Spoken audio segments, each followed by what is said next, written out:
지난주에 말씀에 이어서 오늘 이제 두 번째로 사도행전의 바울의 마지막 유언의 말씀이 무엇인가를 말씀드리려고 합니다. 바울의 3차 전도 여행을 끝내고 예루살렘을 돌아가는데 자기가 마음을 주었던 교회, 어떤 교회였습니까? 에베소 교회, 그렇죠? 그 교회를 들리려고 그랬는데 들리지 못했어요. 안타까운 마음에서 에베소 장로들을 드로아까지 좀 오시게 해서 거기서 마지막 작별의 정을 나누면서 이제 내가 가면은 영원히 죽을 때까지 못 볼 거라는 것을 서로 알았죠. 그러면서 바울이 유언과 같이 당부하는 그 두 마디 아주 중요한 이야기가 있다 그랬어요. 지난 시간에 그 첫 번째 주제를 말씀드렸어요. 그게 뭐였습니까? 사명, 그렇죠? 다시 한번 우리가 기억을 환기시키기 위해서 사도행전 20장 28절 말씀을 24절 말씀을 함께 같이 읽겠습니다. 시작. 내가 달려갈 길과 주 예수께 받은 사명 곧 하나님의 은혜의 복음을 증언하는 일을 마치려 하면은 나의 생명조차 조금도 귀한 것으로 여기지 아니하노라. 아멘. 이 사명, 나에게 하나님이 주신 사명이 있습니다. 지금 내가 예루살렘에 가면 붙잡히고 옥에 갇히고 심지어 죽을 수도 있습니다. 저 그거 압니다. 그러나 멈출 수가 없습니다. 생명보다 더 중요한 것이 이 사명을 감당하는 것이기 때문에 내가 죽는다 할지라도 내가 지금 갑니다. 이 사명을 내가 감당해야 되기 때문에. 그리고 여러분도 여러분의 사명을 감당하십시오. 이것이 바울이 첫 번째 했던 메시지였어요. 그렇죠? 그래서 우리에게도 하나님이 우리에게 주신 사명이 있다고 말씀을 드렸죠. 여러분 그 사명을 다 감당하면서 살아가는 저와 여러분의 인생이 되기를 주의 이름으로 축원합니다. 오늘 두 번째 메시지가 나옵니다. 바울이 그리고 나서 무슨 이야기를 했는가? 28절 말씀입니다. 우리 함께 같이 28절 말씀을 읽겠습니다. 시작. 여러분은 자기를 위하여 또는 온 양떼를 위하여 삼가라. 성령이 그들 가운데 여러분을 감독자로 삼고 하나님이 자기 피로 사신 교회를 보살피게 하셨느니라. 아멘. 여기서 중요한 단어가 뭘까요? 중요한 단어가 교회. 또 다른 표현으로 뭐라고 나왔어요? 양떼. 그렇죠? 양떼들을 잘 보살펴 주십시오. 다시 말하면 교회를 보살펴 주십시오. 아주 중요한 메시지를 던지고 있어요. 조금 더 우리가 풀어서 이해하기 쉽게 보기 위해서 제가 공동번역 성경으로 한번 읽어드릴 테니까 여러분 한번 잘 보시기 바랍니다. 여러분은 늘 자신을 살피며 성령께서 맡겨주신 양떼들을 잘 돌보십시오. 성령께서는 여러분을 감독으로 세우셔서 하느님께서 당신 아드님의 피로 값을 치르고 얻으신 당신의 교회를 보살피게 하셨습니다. 조금 더 이해가 되시죠? 바울의 당부의 말이 뭐였습니까? 양떼를 잘 돌보아 주십시오. 양떼가 뭐예요? 성도들. 그 성도들의 모임이 뭐예요? 교회. 바울의 두 번째 당부는 유언과 같은 당부는 교회를 잘 돌보아 주십시오. 그것이 여러분의 사명입니다. 여러분 이것이 2000년 전에 에베소 교회 장로들에게만 부여된 사명일까요? 그렇지 않습니다. 오늘 우리에게 때와 장소는 완전히 다르지만 오늘 우리에게도 동일한 하나님께서 들려주시는 동일한 사명의 말씀인 것입니다. 여러분 2000년 전 에베소 교회와 오늘 2000년 후에 이곳 우리 대도교회와 차이점이 뭐예요? 건물이 좀 다를 수 있어요. 구성원들이 다를 수 있어요. 교회 사이즈가 다를 수 있어요. 그러나 교회의 본질은 다르지 않습니다. 똑같은 교회입니다. 바울이 2000년 전에 에베소 교회 장로들에게 교회를 잘 돌보아 주십시오, 양떼를 잘 돌보아 주십시오 했던 그 메시지가 2000년 후에 오늘 우리에게 들려주시는 주님의 메시지인 줄로 믿으시기 바랍니다. 여러분 바울이 3년 동안 눈물로 기도했던 그 에베소 교회, 오늘 우리의 교회와 같은 교회, 그 교회가 바로 우리의 교회인 것입니다. 하나님이 자기 피로 사신 교회를 보살피라고 이야기하셨어요. 이것이 교회의 정의예요. 이것이 교회의 가치예요. 교회는 무엇인가? 바로 이 한 말씀 안에 담겨져 있습니다. 교회는 무엇입니까? 하나님이 그의 아들 예수 그리스도의 십자가의 보혈 위에 세운 것이 바로 교회인 것입니다. 2000년 전 에베소 교회나 2000년 후에 우리 대도교회나 이 지역에 있는 지구상의 그 어떤 교회든지 똑같이 예수님의 십자가의 보혈의 그 핏값 위에 세워진 것이 교회인 줄로 믿습니다. 이게 교회의 정의라고요. 그러면 교회의 가치가 뭘까요? 예수님의 핏값만큼의 가치가 있는 거예요. 여러분, 예수님의 핏값의 가치가 얼마일까요? 1000억? 1조? 값으로 매길 수 있어요? 몽골에 가면 한 교회가 있어요. MMC 교회라고. 그 교회가 세워지게 된 이유가 있습니다. 2000년대 초반에 어느 한 교회에서, 감리교로 알고 있는데요, 어느 한 교회에서 단기 선교를 갔어요. 청년들이 단기 선교를 그때 많이 갔죠. 지금도 많이 가지만 갔는데 21살 된 한 청년이요, 낡은 교회, 몽골에 있는 허름한 교회 지붕을 이렇게 보수공사해 주다가 이런 철제 뭐 이렇게 들고 이렇게 돌아서다가 감전사고 당해서 그 즉시 죽었어요. 그 젊은이의 엄마 아빠가 누구냐면 그 교회 담임 목사님이었어요. 담임 목사의 21살 된 그 아들이 선교 가서 죽었어요. 그 부모의 마음이 어떻겠습니까? 이건 뭐 말로 표현할 수가 없었겠죠. 근데 그 아이의 그 죽음을 헛되이 보낼 수 없다. 그래서 그곳에 몽골의 교회를 세웠습니다. MMC 처치, 몽골 미션 몽골리아 커뮤니티 처치라고 하는 교회를 세우고, 그 목사님이 목회를 은퇴하시고 그 교회에 사모님과 함께 같이 선교사로 몽골로 가셨어요. 여러분, 그분들에게 있어서 그 교회의 가치는 어떨까요? 그 건물 글쎄 얼마에 세워졌는지 모르겠어요. 수천만 원에 세워졌을지 모르겠는데 그 건물의 가격일까요? 누가 몇 억 줄 테니까 그 건물을 파시오 하면 어이고 뭘 이 건물을 이렇게 몇 억에 인수하시려 그러나, 당장 팔까요? 그 교회를 어떻게 값으로 매길 수 있겠습니까? 내 아들의 핏값 위에 세워진 그 교회를. 그것이 교회라는 거예요. 교회를 건물의 가격을 매길 수는 있겠죠. 부동산에서 얼마짜리라고 말을 할 수 있겠죠. 그러나 그게 교회의 가치입니까? 그건 교회의 가치가 아니죠. 교회의 가치는 예수님의 십자가의 보혈 위에 세워진 거라고요. 여러분, 중요한 질문을 해야 돼요. 그러면 예수님이 왜 핏값 위에 교회를 세우셨을까? 왜 교회를 세우셨을까? 너희끼리 잘 먹고 잘 살라고, 행복하게 살라고? 아니요. 교회는 우리 세상을 변화시켜야 됩니다. 예수님 알지 못하는 자들에게 예수님을 전해야 됩니다. 그들의 생명을 구원해야 됩니다. 희망 없이 살고 있는 자들에게 희망을 전해줘야 됩니다. 가정이 깨어지고 부부가 헤어지고 하는 자들에게 가정의 회복을 주어야 합니다. 가난하고 병든 자들에게 소망이 되어줘야 합니다. 그리고 우울한 마음속에 삶의 마지막을 향해서 달려가는 자들에게 손을 잡아주고 삶이 여전히 희망이 있다는 것을 말해 주어야 합니다. 이것이 바로 교회의 목적인 것입니다. 그래서 교회는 세상에 희망이 되어야 하는 것입니다. 여러분, 교회가 세상에 희망이 되어야 하는 줄로 믿으십니까? 그런데 교회가 과연 세상의 희망일까? 그 질문을 하게 돼요. 지난주에 제가 뉴스를 통해서 참 슬픈 뉴스를 접하게 됐어요. 언론에 보도가 되었는데 어느 신학대학교 전 총장이라고 하는 신학대학 교수가 서울의 어느 큰 대형교회에 가서 설교를 하셨어요.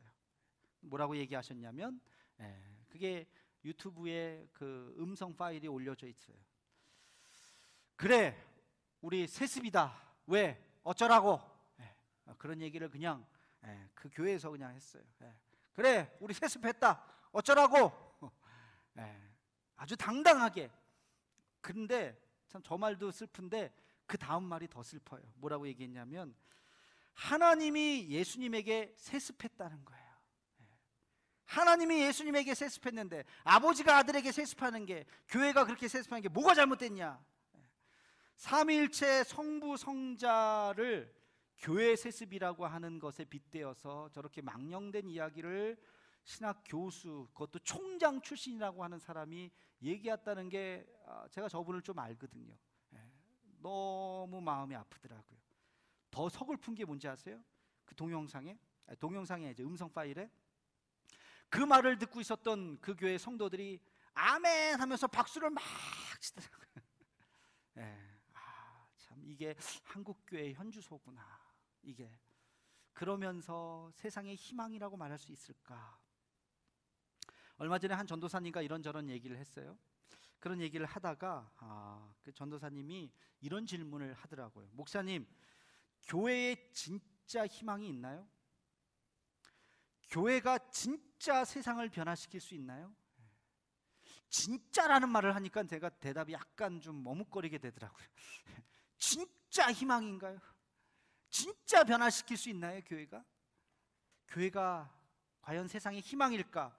교회가 세상을 변화시킬 수 있을까? 우리 다시 한번 28절 말씀을 다시 한번 읽어보겠습니다. 시작. 여러분은 자기를 위하여 또는 온 양떼를 위하여 삼가라. 성령이 그들 가운데 여러분을 감독자로 삼고 하나님이 자기 피로 사신 교회를 보살피게 하셨느니라. 아멘. 교회의 정의가 뭐라고요? 예수님의 십자가의 보혈 위에 세워진 거라고요. 어느 개인의 것이 아닙니다. 교회를 지을 때 누가 10억을 가지고 와서 그걸 지었다고 해서 그 등기가 그 사람의 이름으로 되어 있을지는 모르지만 그렇다고 해서 그 사람의 교회입니까? 아니요. 어떤 사람이 열심히 전도해서 개척교회를 100명, 500명, 1000명 내가 혼자 전도해서 그렇게 만든들 그 전도한 사람의 교회입니까? 아니요. 어느 목사님이 개척해서 교회를 부흥시켰다고 해도 그것은 목사 개인의 교회가 아닙니다. 어느 장로님, 어느 집사님, 어느 권사님이 자기가 수억의 돈을 헌금해서 교회를 새로 지었다 한들 그 사람의 교회가 아니라는 거예요. 그분의 헌신과 수고와 땀은 우리가 인정해 드리지만 하나님 앞에 쓰임받아서 감사한 것이고 거기까지지 그것이 자기 개인의 교회라고 생각해서는 안 되는 것입니다. 오직 교회는 예수님의 십자가의 보혈 위에 세워진 주님의 교회인 줄로 믿습니다. 우리는 그 다음 질문을 해야 됩니다. 과연 그러면 교회가 세상을 변화시킬 수 있을까? 자, 이제 답변을 해야 될 차례예요. 과연 교회가 세상을 변화시킬 수 있을까? 대답해 보세요. 있어요? 없어요? 있어요? 없어요? 이 날 더운데 너무 심각한 설교를 하는 것 같아요. 내가 지금 뭐 어쩔 수 없으네. 본문이 이게 순서가 또 이렇게 됐네. 그러나 날 더운 게 문제가 아니에요. 지금 우리가 이 중요한 질문을 우리가 해봐야 됩니다. 교회가 세상을 변화시킬 수 있을까? 정답은 있다. 정답은 있다. 문제는 정답이 아니에요. 다 알고 있어요. 그럼 성경에도 그렇게 이야기하고 있습니다. 아멘, 그렇습니다. 그러나 정답이 중요한 게 아니라 해답이 중요한 거예요.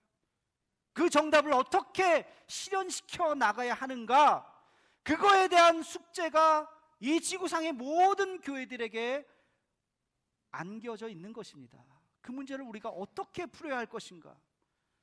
교회가 세상의 희망인데 어떻게 희망이 될 것인가?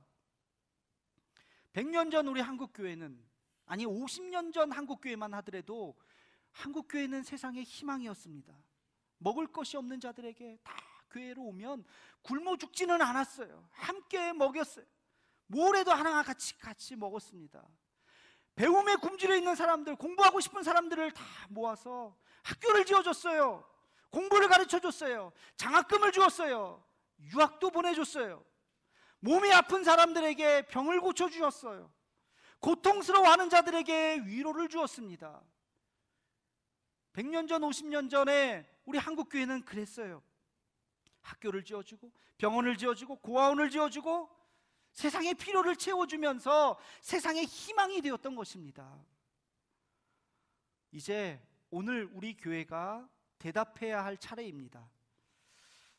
만약에 어느 지역에 한 교회가 있는데 주변에 있는 사람들이 저 교회 때문에 부끄러워 못 살겠다고, 동네 망신을 다 시킨다고, 저 교회 좀 없었으면 좋겠다고 만약에 이야기를 한다면 그 교회는 세상의 희망이 아니죠. 세상의 절망이죠. 예수님의 보혈의 피를 욕되게 하는 교회입니다. 그 해답을 찾지 못한 교회인 것입니다. 그런데 만약에 어느 지역에 어느 교회가 있는데 주변에 있는 사람들이 다 그 교회를 칭찬하고 초대교회 같이 칭송하고, 야, 저 교회가 있어서 우리 지역이 복을 받았네, 저 교회가 있어서 우리가 얼마나 행복한지 몰라, 그런 이야기를 하게 된다면 그 교회가 세상의 희망인 것입니다. 그 교회가 세상의 해답을 찾은 거죠. 바울은 에베소 장로들에게 어떻게 세상을 변화시킬 것인가에 대한 매우 중요한 단서를 한 가지 오늘 말씀 속에서 전해주고 있습니다.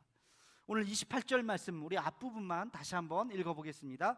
시작. 여러분은 자기를 위하여 또는 온 양떼를 위하여 삼가라. 아멘. 여기까지. 삼가라. 삼가라는 표현을 썼어요. 여러분, 이게 참 느낌이 와요. 삼가라는 말이 뭔가? 삼가라. 잘 안 오죠, 그렇죠? 양떼를 위해서 삼가세요 그러면 무슨 뜻인 것 같아요? 그냥 조신이 있어야 될 것 같고, 조용히 있어야 될 것 같고, 뭐 조심조심 있어야 될 것 같고, 뭐 요 정도 느낌밖에 없어요. 그러나 이게 히브리어 헬라어 원어는 그렇지 않아요. 프로세코라고 하는 단어인데요, 프로스라는 단어와 에코라고 하는 단어를 합친 거예요. 프로스라고 하는 단어는 전치사예요. 향하여라고 하는 뜻이고, 에코라고 하는 것은 주의를 기울이다, 집중하다, 가져오다, 뭔가를 없는 것을 가져온다는 거예요. 근데 여기에 생략되어 있는 단어가 마음이에요. 마음을. 그러니까 삼가라, 뭘 마음을 삼가야라는 거예요. 프로세코는 그러니까 각성하라는 겁니다. 마음을 다하라는, 주의를 다하라는 것입니다. 전심전력을 하라는 것입니다. 깨어있으라는 것입니다. 몰두하라는 것입니다. 너의 모든 마음을 그곳에 다 집중시키라는 것이에요. 그게 삼가라, 프로세코라고 하는 단어입니다. 너희는 너희를 위하여, 너의 양떼를 위하여 프로세코해라. 그 모든 마음을 집중해라. 전심전력을 다하라. 그런 뜻인 것입니다. 교회에 관심을 갖고 교회가 무엇을 해야 되는지, 세상에 어떻게 소금이 되고 어떻게 빛이 되어야 하는지에 대해서 관심을 가지라는 것입니다. 이 복음이 이 시대에 어떻게 전해져야 하는지에 대해서 관심을 가지라는 거예요. 이 사회가 얼마나 많이 변하고 있습니까? 변화에 대해서 우리가 민감하며, 왜? 이 변화 속에서 복음을 우리가 어떻게 전해야 되는지, 다음 세대 아이들에게 어떻게 복음을 전해야 되는지 집중해서 마음을 전심전력을 해서 살피라는 것입니다. 바로 그 단어예요. 여러분, 바울이 그 다음 29절에 뭐라고 이야기하는지 아십니까? 사나운 이리가 와서 양떼를 흩어놓는다, 이런 이야기를 합니다. 양떼가 뭐라 그랬어요? 교회죠. 교회를 흩어놓는 세력이 있다는 거예요. 누구예요? 사나운 이리떼들, 악한 영들, 사탄이 가만히 있지 않는다는 겁니다. 지난주에 얘기했어요. 사명을 향해서 달려갈 때 고난이 있다 그랬어요? 없다 그랬어요? 있다 그랬어요? 없다 그랬어요? 있죠. 그냥 있어요? 반드시 있다 그랬어요. 그죠? 반드시 있다 그랬어요. 교회도 마찬가지예요. 하나님의 영광스러운 교회를 만들어 나아가는데 어려움이 있을까요? 없을까요? 반드시 있습니다. 우리를 흩어놓으려고 하는, 분열되게 만들고 싸우게 만들고 서로 미워하게 만드는 이리떼의 공격들이 반드시 있습니다. 그것을 극복하라는 거예요. 그러니까 바울 눈에는 그게 보이거든요. 에베소 교회가 쉽지 않다고 하는 것을 알거든요. 그래서 눈물로 이야기합니다. 그 장로들에게 호소합니다. 당신들의 사명이 무엇입니까? 그 교회를 위해서 삼가십시오. 프로세코 하십시오. 집중하십시오. 하나님의 영광이 되는 교회를 만드십시오. 그 사명을 지금 주고 있는 것입니다. 사랑하는 성도 여러분, 이것이 바울이 마지막으로 주었던 두 가지의 사명이에요. 자기의 사명을 위해서 목숨을 던지겠다. 그리고 그 장로들에게 당신의 그 교회를 잘 보살피십시오. 2000년 전에 그 에베소 교회는 바로 오늘 우리의 교회라는 것입니다. 우리에게 동일한 도전을 주고 있습니다. 사나운 이리떼들이 우리를 물어뜯을 수 있어요. 그러나 우리는 이 교회가 세상의 희망인 것을, 이 교회가 세상을 변화시킬 수 있다고 하는 것을 우리는 보여주어야 합니다. 여러분, 우리 대도교회가 어떤 교회입니까? 우리 몸 하나만 잘 추스리면 되는 교회가 아니잖아요. 우리는, 이거 없어졌구나. 우리는 몇 년 된 교회입니까? 114년 된. 그 자존심이 좀 있어야죠. 우리 대도교회 성도들이라면, 우리 비록 뭐 대형교회는 아니지만 우리가 품을 수 있는 마음이 있어야죠. 뭐 키 큰 사람이, 몸집 큰 사람이 큰 사람입니까? 마음이 큰 사람이 큰 사람이죠. 우리는 포항을 가슴에 품고, 경상도를 가슴에 품고, 한국교회를 가슴에 품고, 열방을 가슴에 품고, 선교사의 그 땀과 수고로 세워진 이 교회가 그런 마음으로 우리가 이 세상을 향해서 우리는 메시지를 던져 주어야 합니다. 바울의 사명이 에베소 장로들의 사명이 되고, 그 사명이 우리들의 사명이 되어야 할 줄로 믿습니다. 그래서 하나님의 영광이 되는 교회를 우리는 만들어 가야 할 것입니다. 사랑하는 우리 대도교회 성도님들, 우리 교회를 통해서 하나님 앞에 아름답게 쓰임받고 주님 앞에 영광이 되는 교회, 그리고 세상 사람들이 칭송하는 그런 교회, 그 해법을 찾을 수 있는 우리 모두가 되기를 주의 이름으로 축원합니다.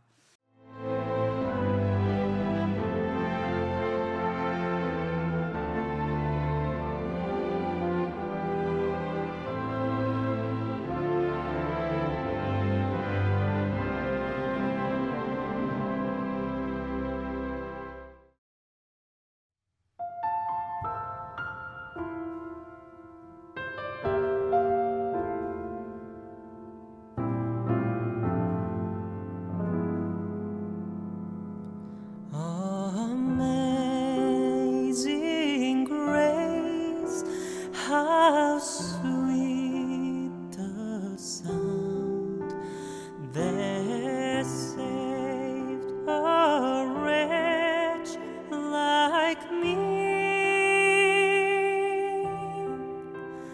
I once was lost, but now am found.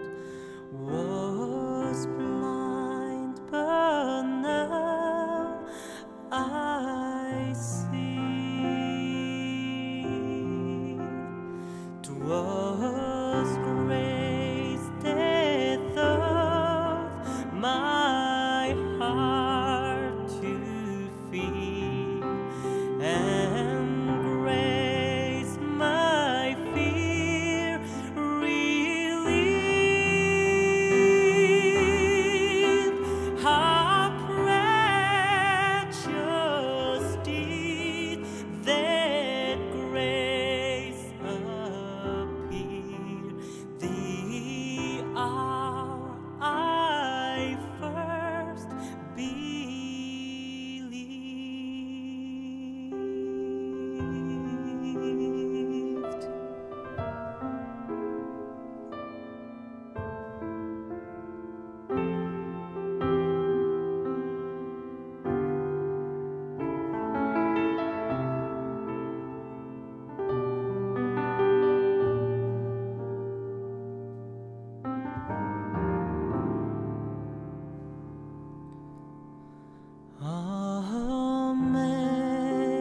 Amazing grace, how sweet the sound that